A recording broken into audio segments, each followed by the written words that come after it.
Magandang araw po mga kapuntos, at sa araw na ito po meron po akong tampok na video para sa inyo at sana ay magustuhan ninyo.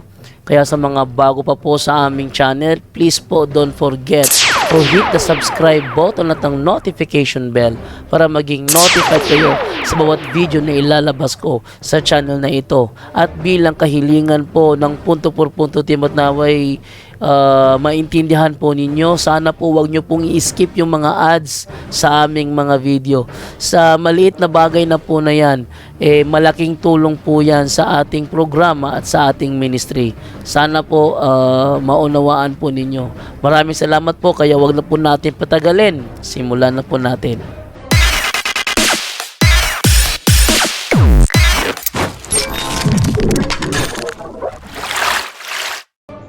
So magandang umaga po mga kapuntos. Bago lang tayo natapos sa banal na misa, at after sa misa may nangumpisal din, mga 20 ka mga tao nangumpisal sa araw na ito. At salamat sa Diyos na dahan-dahan po dumami na yung naka-appreciate ng mga sacrament ng simbahan. Kapag ma-appreciate natin ang sacrament ng simbahan, makatanggap tayo ng biyaya sa ating may kapal. Biyaya. Grasya po. Hindi po basta-basta yan. Basta si Kristo lang ang nagkapagbigay sa atin ng tunay na kapayapaan. Tunay na grasya. At itong grasya niya ay ang nagbigay buhay sa atin while nandito tayo sa mundo. At fiesta pala ngayon ni Saint Stephen, the first martyr of the church, no? So nagpalit lang ako ng stola dahil nagpakumpisal tayo. So red stole po ngayon dahil merong martir. Unang martir ng simbahan ay si Saint Stephen, si San Esteban. Ang nagpatay niya ay si Saulo na naging San Pablo. Si San Pablo pala ay kriminal bago siya naging banal. So meron siyang nakakaraan na hindi basta-basta, pero na-converted siya dahil sa pagpakita ng Panginoon sa kanya on the way to muntik mahulog yung cellphone, on the way to Damascus, to convert and to persecute the Christian. Gusto niya ma-converted yung mga hindi, yung mga nangaral patungkol kay Kristo. Very religious yun si San Pablo before his conversion po. At isa siyang kriminal. Pinatay niya si San Esteban. So kita ninyo, doble din ang reparation niya nung natauhan na siya, nung namulat na siya sa katotohanan po,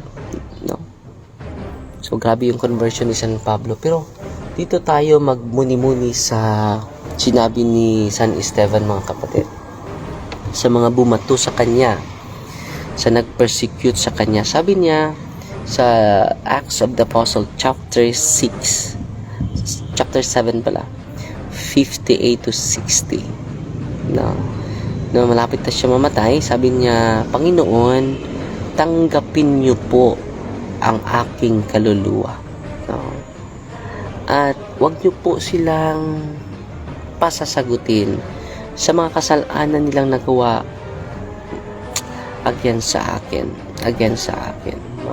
So kita natin yung puso ni San Esteban ay puno ng pagmamahal, puno ng awa, puno ng kaligayahan despite sa persecution na kanyang natanggap, So ano ba yung moral lesson natin ngayon?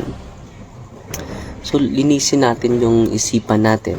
Linisin natin yung ating puso at damdamin. Yan po ang tunay na diwa ng Pasko. Yan po ang tunay na pag-celebrate ng Pasko. At paano ba natin malinisan ang ating budhi? Paano ba natin malinisan ang ating isipan? Paano ba malinisan ang ating damdamin? Dito po sa Sacrament of Confession. Wala nang mangumpisal mga kapatid. So, mga lampas 20, yun ang mangumpisal ngayon. Hindi ko akalain na may mangumpisal, no? Mas mabuti na uupo ako dito after Mass, no? Para yung mga tao na gusto nang lumapit kay Kristo, may pagkakataon na malaking pagkakataon na matanggap nila si Kristo sa pamamagitan ng sakramento po, no? At sabi ni Kristo sa Ebanghelyo ngayon, maraming mag-hate sa'yo kapag susunod ka sa akin. Many people will be hating you because of my name. Because of my name. No? Maraming mga magagalit sa'yo kapag susunod tayo kay Kristo. Sa pamagitan ng pagsiwalat natin sa katotohanan, maraming magdedma sa atin, maraming mapupuot sa atin. Pero patuloy lang mga kapatid, no retreat, no surrender po. Dahil sa pamagitan niyan, tingnan nyo, yung dasal ni, grabe, instead mag-revenge tayo, muntik na matuhulog na naman. Instead mag-revenge tayo, dublihin natin yung galit natin, yung puot natin sa mga tao na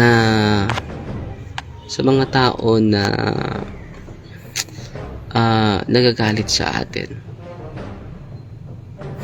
Sa mga tao na grabe yung puot sa atin. Grabe yung persecution sa atin. Hindi pala dublihin natin yung puot. Hindi pala dublihin natin ang galit against sa kanila. Ano ang dublihin natin? Dublihin pala natin yung pananalangin. Dublihin natin yung awa natin sa kanila.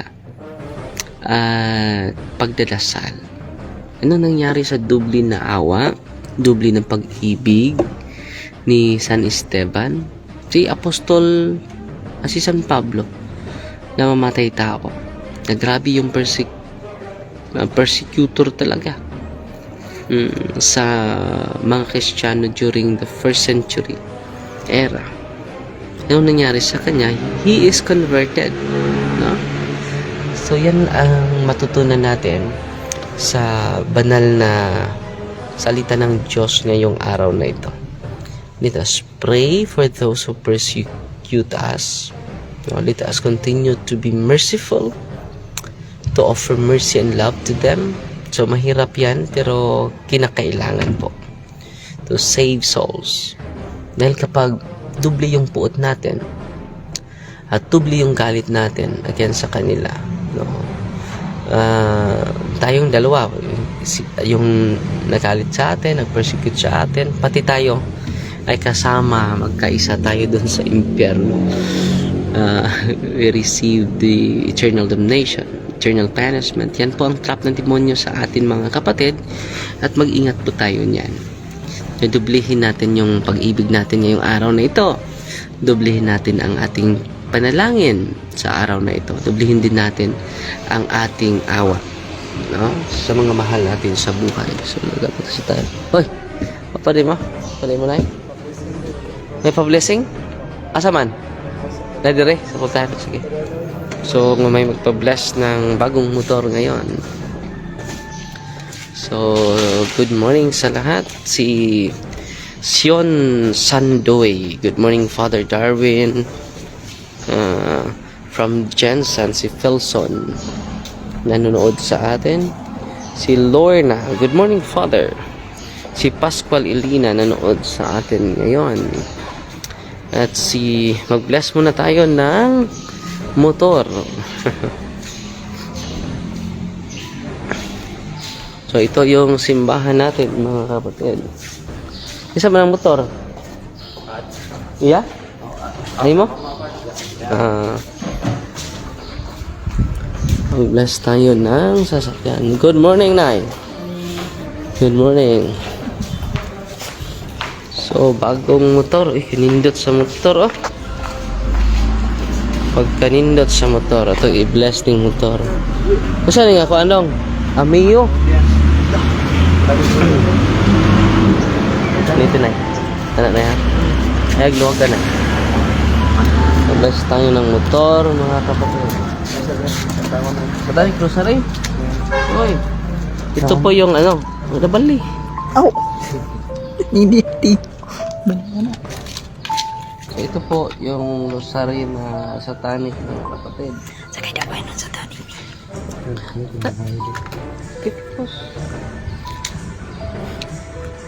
Ito yung satanic rosary, mga kapatid. No, merong ahas sa likod. Usually mga luminous na rosaryuhan. May ahas sa likod ni Kristo, walang inre. May mga araw sa apat na side, no? Po ay satanic rosary. Tanaw ko ko. Sa samahan sa nasa Espiritu Santo, inuupo ko lang yung dito. Pamdagi sa guide, driver, sakay, driver, sulupan na.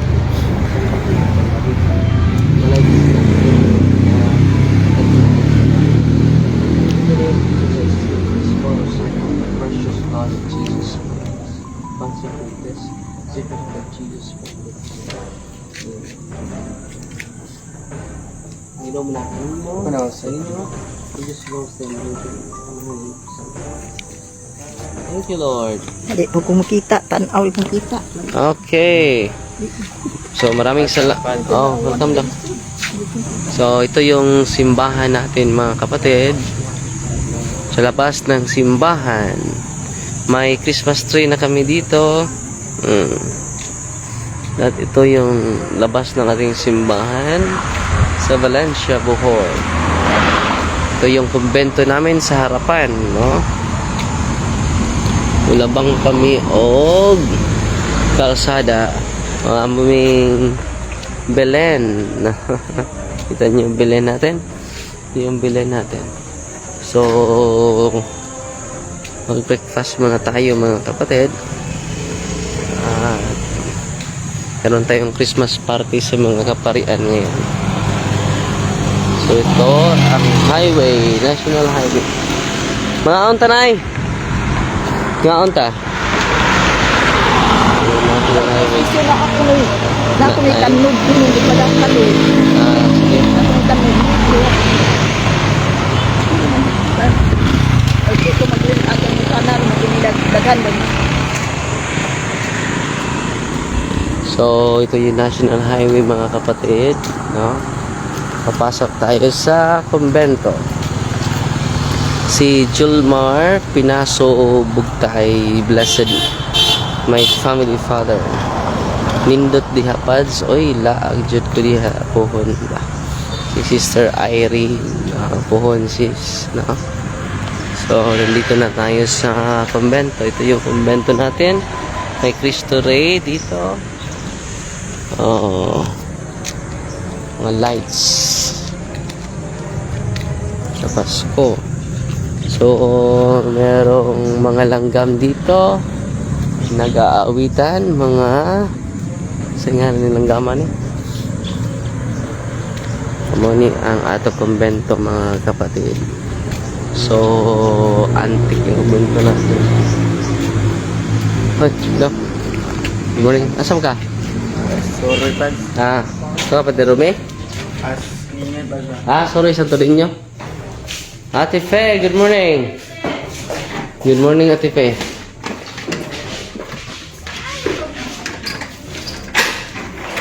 Good morning. Good morning, Ate Fe. Nakuha ka rin na ito ninyo, ha?